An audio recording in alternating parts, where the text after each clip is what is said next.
वास्तविक पाहता गणपतीचे सगळे विसर्जन हे चतुर्दशीच्या दिवशीच व्हायला पाहिजे. पौर्णिमा युक्त हे काही वेळेला अनेकदा जे 36-36 तास या मिरवणुका चालल्या आहेत, याच्यावरती एक धर्मशास्त्रीय चर्चा व्हायला पाहिजे. वास्तविक पाहता अशा पद्धतीने एवढ्या मोठ्या कालखंडापर्यंत विसर्जन शास्त्राने संमत सांगितलेलं नाहीये. त्यात आज आपण पाहत आहात, की आज या ठिकाणी चंद्रग्रहण या ठिकाणी लागलंय आणि या काळामध्ये देवकार्य इत्यादी विसर्जन प्रक्रियेला शास्त्राने निषिद्ध सांगितलंय. त्यात लालबागचा राजा हा मुंबईचा सर्वात मानाचा गणपती आहे आणि असं असताना धर्मशास्त्रीय विचार ही मोठी-मोठी मंडळं का करत नाहीत?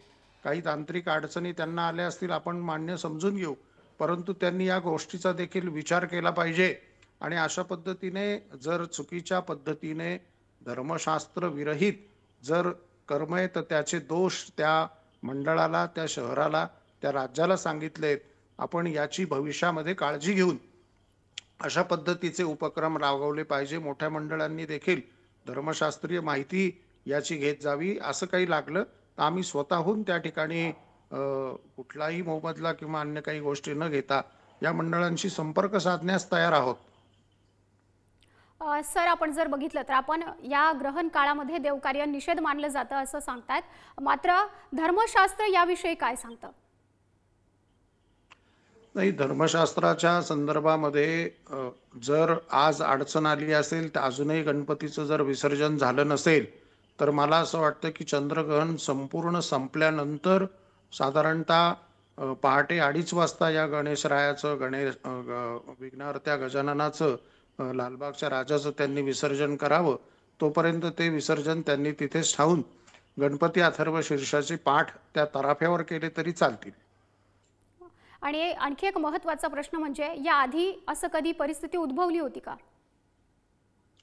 माझ्या पाहण्यात तर नाही. कारण मी स्वतः अत्यंत मोठ्या प्रमाणावरती लालबागच्या राजाचा श्रद्धेय भक्त आहे आणि ते विसर्जन आम्ही दरवेळेला अगदी टीव्हीवर त्यावेळी विसर्जन पहाटेच्या वेळेला साधारण काही वेळेला होत असतं, तर ते अगदी आम्ही जागा राहून दर्शन घेत असतो.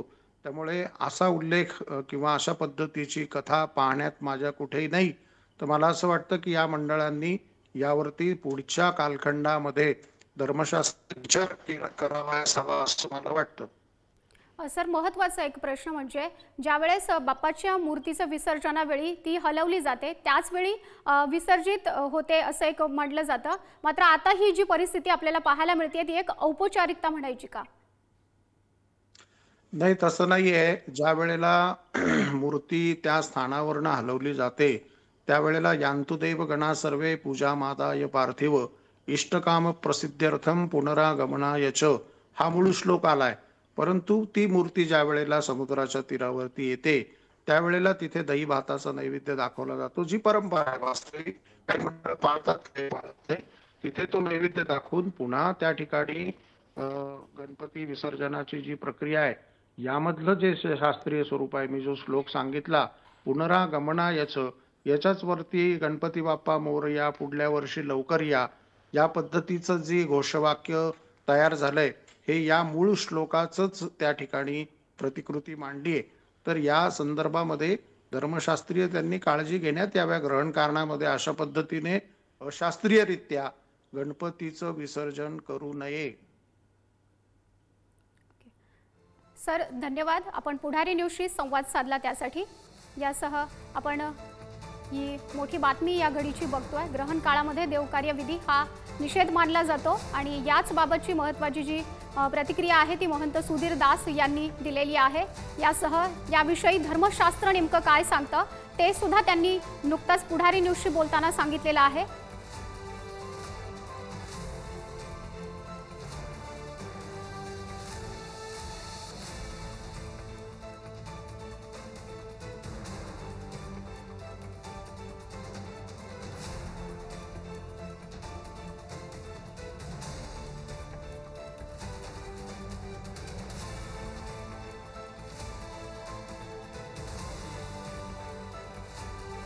आज रात्री 9:58 खग्रास चंद्रग्रहण हे सुरू होणार आहे. अर्थातच आता ती वेळ सुद्धा झाल्याचं आपल्याला 9:58 माफ करा 9:58 खग्रास चंद्रग्रहण हे सुरू होणार आहे।